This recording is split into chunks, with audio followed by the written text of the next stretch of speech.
صلی اللہ علیہ وسلم کی حضور پیشی ہو جائے، محمد رسول اللہ کی جالیوں کو، مقدس روزے کو دیکھ لے، یہ ہماری حیثیت سے، ہماری اوقات سے، ہماری حیثیت سے بہت بڑی بات ہے۔ اللہ اکبر۔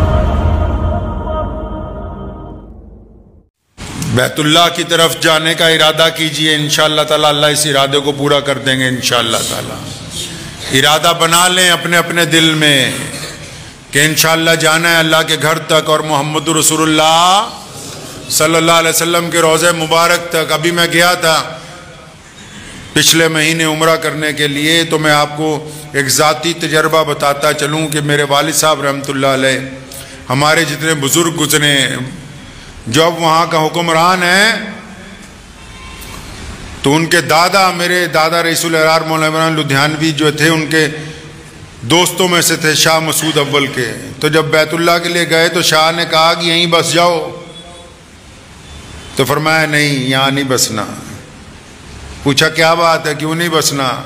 فرمایا میرے بچے یہاں رہ کے جب لدھیانہ کو یاد کریں گے تو محمد رسول اللہ صلی اللہ علیہ وسلم کے شہر کی بے ادبی ہوگی، یہاں نہیں بسنا، تاکہ ان کو اپنا وطن یاد آئے گا بار بار۔ ابو جان رحمۃ اللہ علیہ، شیخ اسلام مولانا حبیب الرحمن لدھیانوی رحمۃ اللہ علیہ، حج کی بڑی خواہش تھی، لیکن جب عمرے پہ گئے تو میں نے بھی کہا، کہیں اور لوگوں نے بھی کہا، بڑے بڑے مولوی جو جاتے ہیں ان پہ اعتراض نہیں، ایک قصہ واقعہ سنا رہا ہوں میں آپ کو۔ بڑے بڑے لوگ جب پوری دنیا سے جاتے ہیں، ان کی خواہش ہوتی ہے کہ عرب کے بادشاہ سے ملاقات ہو جائے،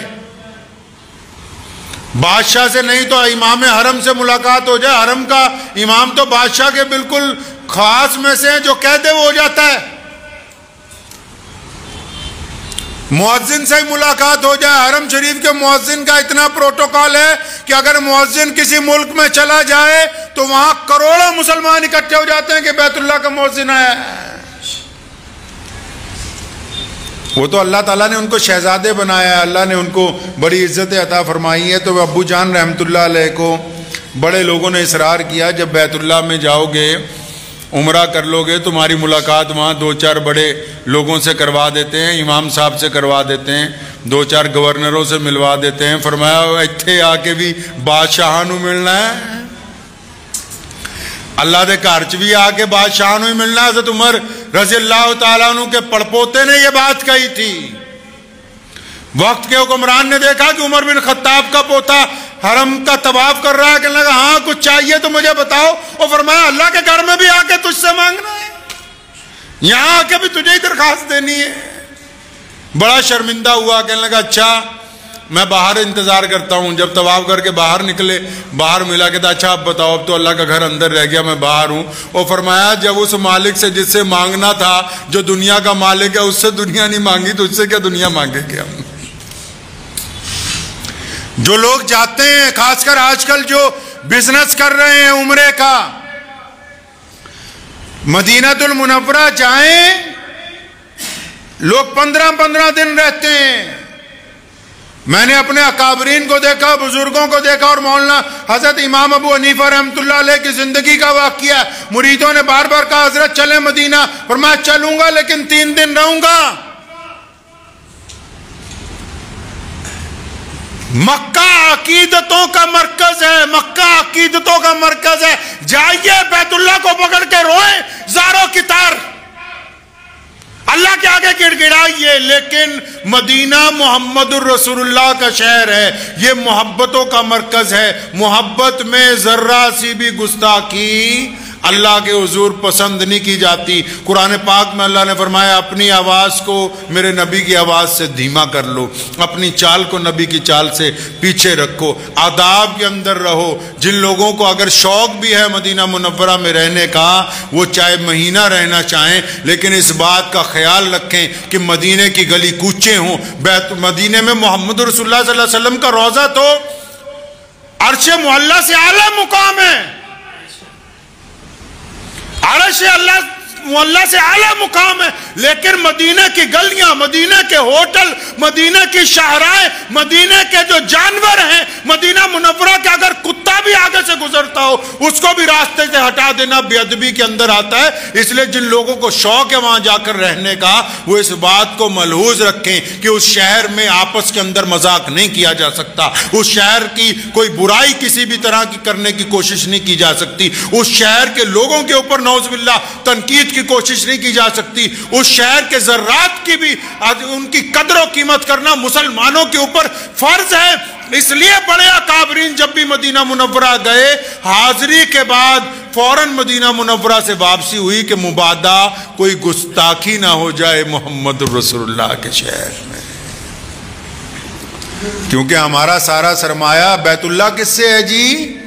محمد رسول اللہ سے ہے۔ اسلام کس سے ہے؟